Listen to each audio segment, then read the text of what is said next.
Hi guys, it's Miss Maneely, and I'm going to do a quick video tutorial of what you need to know about quadratics in order to prepare for your chapter test on Monday.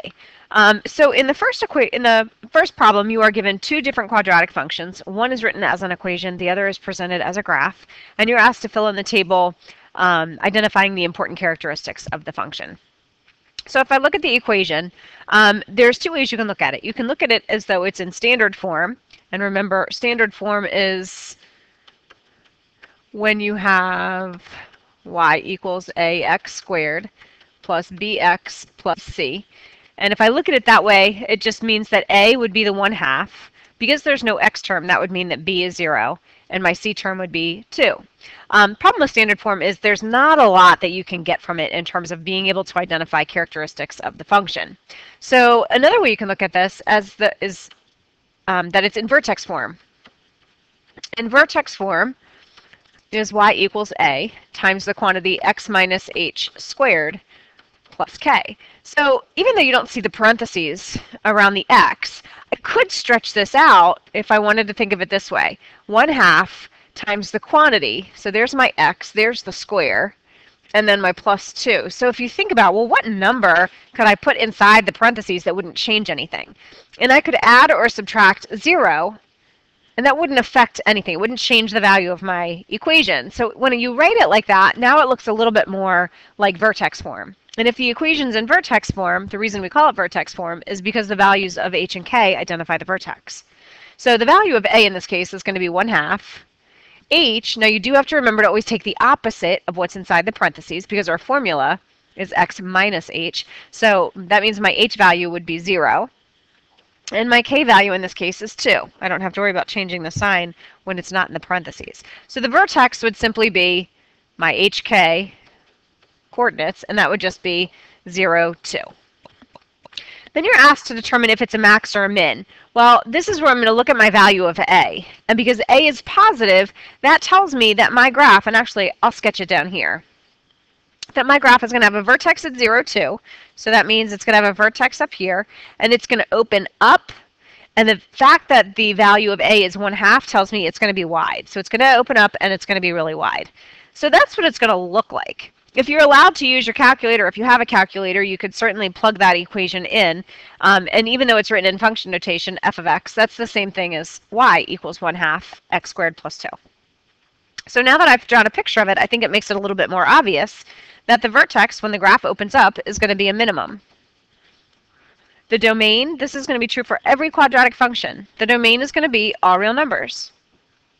My range is going to depend on the vertex and which way my graph is opening. Because it's opening up, this value right here is the lowest value that y can be. That means all of my y values must be greater than or equal to 2, because that's the y coordinate of my vertex. The dilation refers to how wide the graph is. And we already said that since a is 1/2, it's going to be wide, which is another way of saying that it's going to be compressed. So compressed or wide, they both mean the same thing. When a is less than 1, it's going to be compressed. The number of real roots. The number of real roots is going to correspond to the number of x-intercepts. And as you can see from the sketch, there are none. So that means we have no real roots. And so since every quadratic function has 2 roots, and they're not real, it would mean that in this case, my roots would be imaginary. The y-intercept is just going to be where the graph crosses the y-axis, or you can let x equal 0 in the equation and solve for y. So if I let x equal 0, I have 1/2 times 0 squared plus 2. Well, 0 times anything is going to be 0, so my y-intercept is simply 2. In the second function, or for the second situation, we have a graph. And so the vertex, I can just look on my graph and see that it occurs right at that point, and that would be where x is -3 and y is 0. I can see, because I'm given the graph, that this vertex is going to be a maximum because my function is opening down. The domain, again, for all quadratic functions, the domain is all real numbers. But this time, my y values are all less than or equal to the maximum, and the maximum y value in this case is 0. When you're given a graph, it's sometimes a little bit harder to tell about the dilation, but if you think of just that first point from the vertex, if I go down 1 over 1, that is an indication that this is congruent to the parent function. And the number of real roots, we're looking for the x-intercepts, and there is one. So there is one real root. But if you remember, we said quadratics have to have two roots. So that must mean that this real root is a double root. And that's going to happen anytime your vertex is the x-intercept. And finally, the y-intercept. We don't have an equation to plug x into, but if I look on my graph, I can see, oops, my board is not very calibrated well, but if you look to see where the graph crosses the y-axis, I think you can see that it happens at -9. All right. In the next problem, this is where we're going to get a little bit of practice with quadratic regression. So the first thing you need to do is enter the data into your calculator. So we're going to go into our stat. So hit stat, edit, or enter. And you're going to want to go ahead and enter all your time values in list 1 and all your height values in list 2. And go ahead and press pause if you need to type that in. Once you have all your data in the calculator, you can go ahead and create a regression equation to model it. So one of the things I will do, though, just to kind of show you what the pattern is and why we're using regression or quadratic regression, is to construct a scatter plot. So if you hit the second button and then y equals and press enter, you can set up your scatter plot. So make sure you turn it on. Make sure that the scatter plot graph is highlighted and that you're pulling your x's from list 1 and your y's from list 2. If that's all set, you can use your zoom command, and zoom 9 is the command that will automatically fit a window to your data. And I think if you can see the data, it makes sense that we'll do quadratic regression because the points increase and then decrease. So let's go back to our home screen and actually come up with that equation. Whoops. The way we do that is to go to Stat and then select the Calc menu. And if you scroll down, you'll notice that option 5 is your quadratic regression command. So you can either scroll down or just hit the 5. And we want to tell the calculator where all the data is. Well, our X list is in list 1, and our Y values are in list 2. And the next thing you want to do, and this is the thing that I think that a lot of students forget to do, is when I get my equation, I'm going to want to graph it. So if I go down to where it says Store Regression Equation, what I'd like to put here is y1. Since y1 is a variable, I'm going to hit the vars button. It's a y variable, so I'm going to scoot over to that. It's a function. And I'm just going to select the y function that I want to use. So I'll just go ahead and use y1. Okay, and now it's pasted in there. So if I go to Calculate and press Enter, it's going to give me my quadratic regression equation.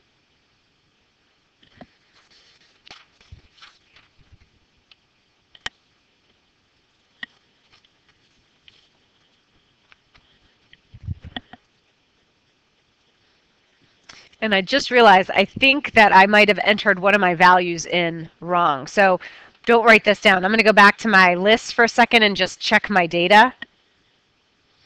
And when I look at list 1, I can see that time should go from 0, 1, 2, 3, 4, and I made a mistake when I was entering the values. So I'm going to fix that. So 0, 1, 2, where I have the 4 should be a 3.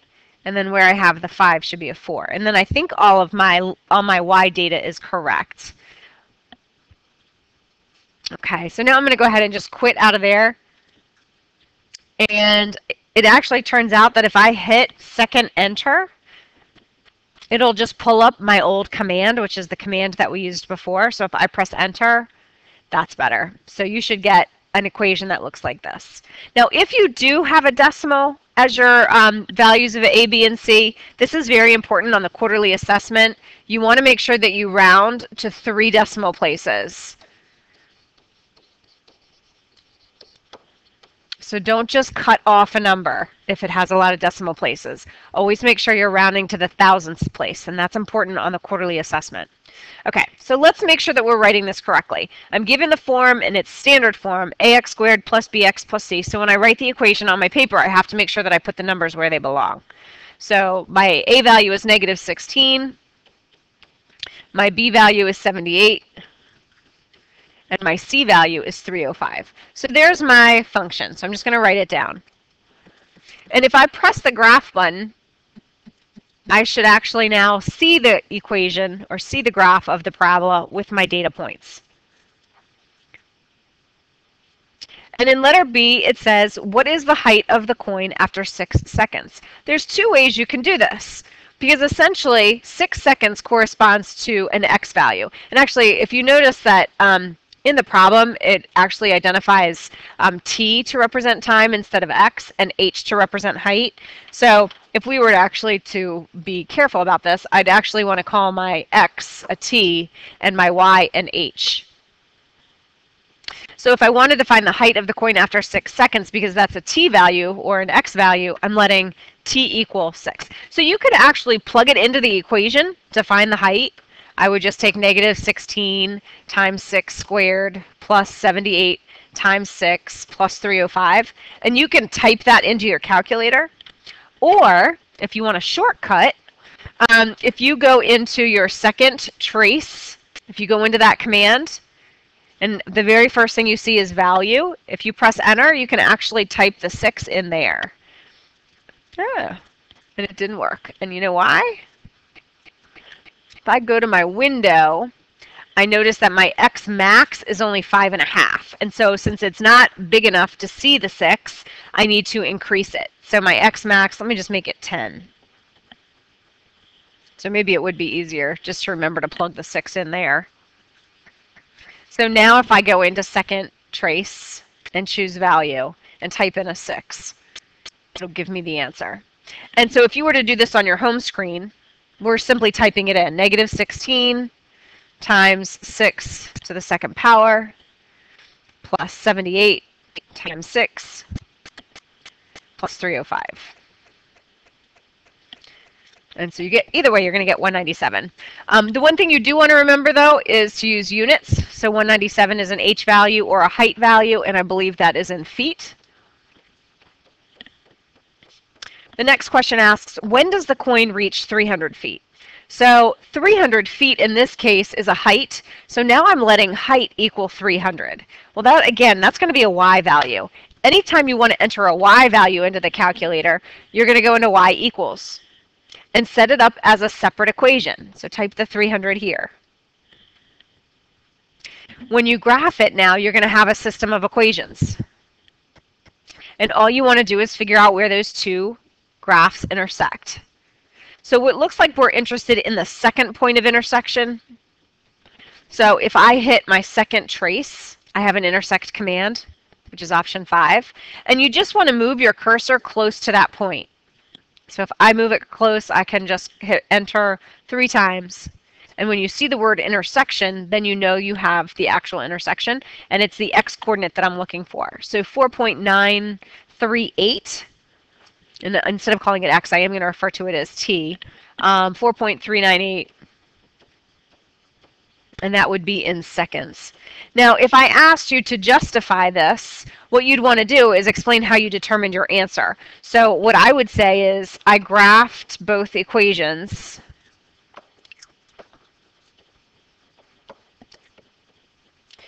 And used the calculator to determine the point of intersection.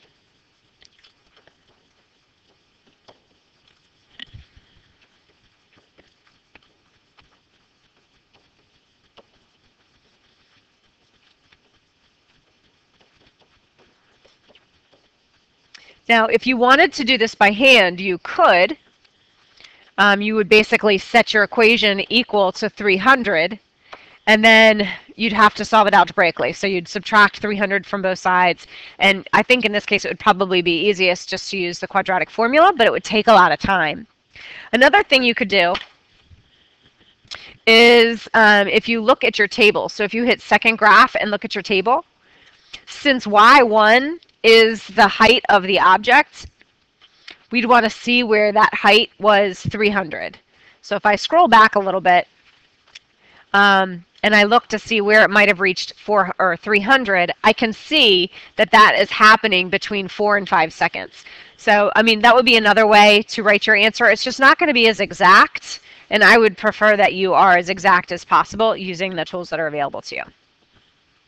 Okay, in number 3, you are given 2 equations in standard form, and you are asked to determine the discriminant, and then what does that value tell you about the number and nature of zeros of the function. So remember, the discriminant is just part of our quadratic formula, which corresponds to the b squared minus 4ac that's underneath the square root. So if I want to find the discriminant, I've got to identify the values of a, b, and c. So in this first one, f of x, my a value is 1, my b value is 3, and my c value is negative 4. And so when I plug it in, I'm going to have b squared minus 4 times a, which is 1, times c. And then just type this all the way into your calculator, parentheses and everything. So in parentheses, I'm going to have my 3, close it, square it, minus 4, times my a value, which is 1, times my c value, which is negative 4. Press enter, and that gives you the discriminant.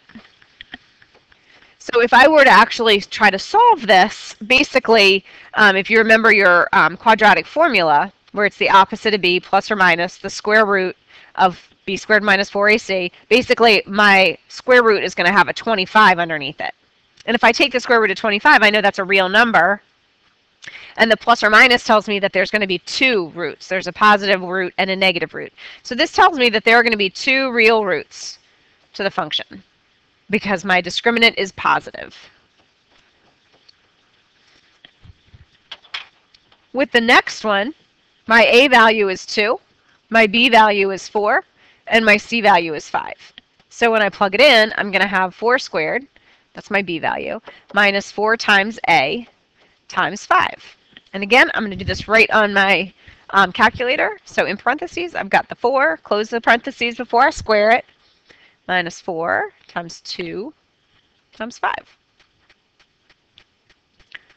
And I get a negative 24.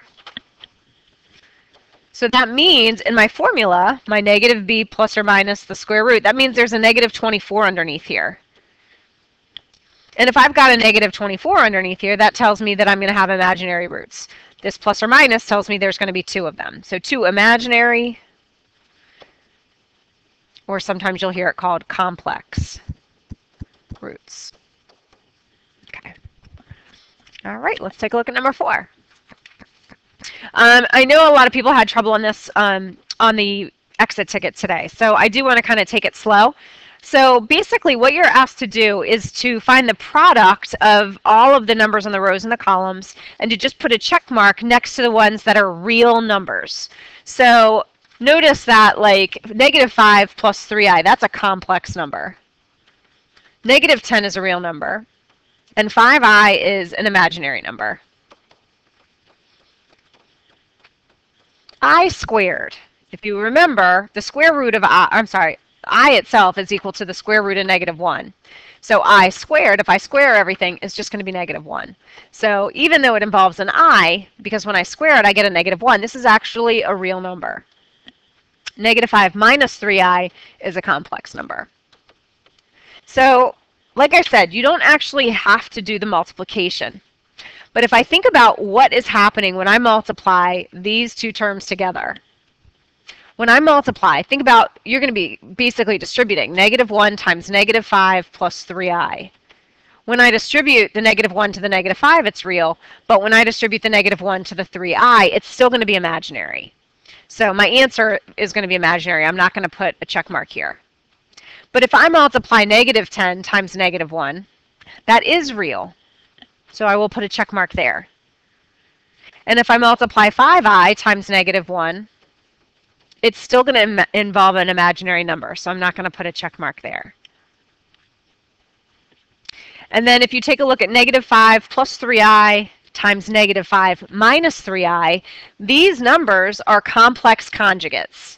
Now, if you want, you can multiply them all the way out, or you can remember that when you multiply complex conjugates together, you're going to get, let me spell these conjugates, I'm spelling it wrong. When you multiply complex conjugates together, you're going to get a real number. So this is going to be real. And I'll show you that. So let's FOIL it out. If I do negative 5 times negative 5, I'm going to get a positive 25. Negative 5 times negative 3 is going to give me a positive 15i. Now if I move to my inner terms, I've got a positive 3i times negative 5, which is going to give me a negative 15i. and then positive 3i times negative 3i is going to give me a negative 9i squared. These i's are going to cancel each other out, and because I squared is really the same thing as negative 1, negative 9 times negative 1 is going to be a positive 9. So ultimately, this expression becomes 25 plus 9, which is 34, and that's why it's real. So with everything else, if I multiply a real number times a complex number, so like negative 10 times negative 5 minus 3i, when I distribute the negative 10 to the negative 5, it's real, but when I distribute it to the negative 3i, it's not. So the product isn't going to be real. The same is going to be true when I multiply through by an imaginary number, 5i times negative 5 minus 3i. When I multiply 5i times negative 5, I still have an imaginary number. Even though when I multiply 5i times negative 3i, that'll ultimately become real, the whole answer is still going to be imaginary. So there's only two that will turn out to be real. So in part B, it says to consider the complex number 3 plus 4i. What's the conjugate? Well, the conjugate is just when we change the sign of the imaginary part. So it would be 3 minus 4i. And just like we said, what happens if you multiply a complex number by its conjugate? The product is real.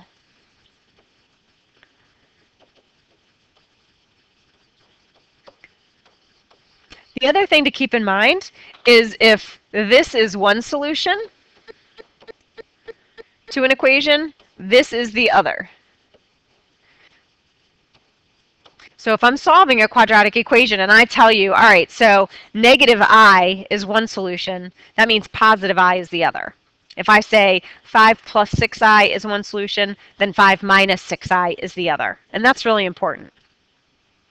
So it says to multiply 3 plus 4i times its conjugate. So we're doing 3 plus 4i. This is what we just did in the box. And it just wants to demonstrate. So in the previous one, I used FOIL, but let's go ahead and use the box method because I think sometimes that's helpful to people. So in this case, I'd have 3 plus 4i. Down here, I'd have 3 minus 4i. And then when I fill in the box, I'm just multiplying. So in this case, I'm going to have 3 times 3, so that's 9. 3 times 4i is going to give me 12i. 3 times negative 4i is going to give me negative 12i. And then negative 4i times positive 4i is going to give me negative 16i squared. Now, my 12 i's, because one's positive and one's negative, those are going to cancel. This negative 16i, remember, is the same thing as negative 16 times negative 1, which becomes a positive 16. And if I add that to 9, I get 25. And that is a real number. The last problem asks you to find all the roots to the equation y equals 2x squared plus 3x plus 5. This equation is in standard form. There's 3 different approaches that you can take. One, you can go ahead and graph this. And if you can see the x-intercepts, let me turn off my plot. If you can see the x-intercepts, then you know what the solutions are. So 2x squared plus 3x plus 5. Oops. Okay. Now, when I graph a quadratic, when I graph a regular equation, I usually like to go back to our standard window. So if I hit zoom, this is option 6. Okay. So unfortunately, when I graph it, it doesn't cross the x-axis, so that's an indication to me that my roots are imaginary. So I'm not going to be able to factor this either. That would be the other strategy, would be to try to factor it, where you do the little factor tree and the product and the sums. But since my roots are imaginary, I have to do the quadratic formula. And the quadratic formula, again, is negative b plus or minus the square root of b squared minus 4ac. All of that is going to be over 2a. And so if I identify my values of a, b, and c, I know that a is going to be 2, b is 3, and c is 5. And so all I need to do is plug them into my formula. I have a negative b. And what I like to do, and I've been trying to reinforce this with you guys the whole year, whoops, is to put parentheses around everything.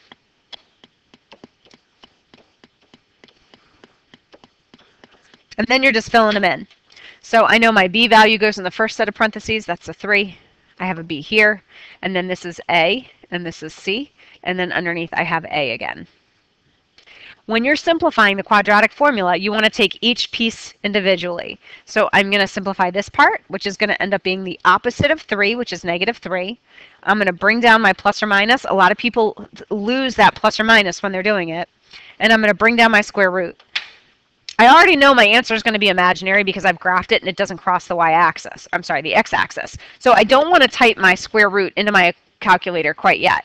I want to go ahead and take a look at what's underneath. Remember, this is called the discriminant. So I'm going to take my 3 squared minus 4 times my a, which is 2, times my c, which is 5. And I'm expecting to get a negative number. Ends up being negative 31. And then underneath, I'm going to have 2 times 2, which is 4. So if I think about 31, 31 in and of itself is prime. So negative 31, if you have the square root of negative 31, the only way I can rewrite that is 31 times negative 1. And I can separate that radical into 2 parts. I can't do anything about the 31. It's as simplified as it can be. So my answer is negative 3 plus or minus the square root of 31. But remember, we said the square root of negative 1 is just I. And then all of that is going to be over 4. And you're done. Now, if that number was like a 16, like a negative 16, I'd want to make sure that I reduce it. If it was like 12, so for example, let's say you had a negative 12. This is not on your paper, but let's say it was negative 12. I'd want to break that down a little bit. And I'd want to think about, are there any perfect squares that divide evenly into negative 12? And think about our perfect squares. 1 squared is 1, 2 squared is 4, 3 squared is 9, 4 squared is 16. So I'm looking at these numbers to see if any of them divide evenly into 12. And 4 does. So what I'd want to do is I'd want to break 12 up. I'd want to break it down into its prime factors. So I'm going to do the 4 times the 3 times the negative 1. Because if I multiply them all out, I'm going to get negative 12. And I'm going to take the square root of each piece. Well, the square root of 4 is 2. I can't do anything with the square root of 3 because it's prime, so I'm going to leave that there. And then the square root of negative 1 is my I. So that's just a quick refresher of how to simplify radical expressions. And that's it. So I hope this was helpful. Remember, we do have Bulldog Block on Monday. I switched it with my AP Stat kids so that you guys could come in if you need some extra help. And we will have our test on quadratic functions on Monday, and that would be October 16th. So have a great weekend. I hope this was helpful.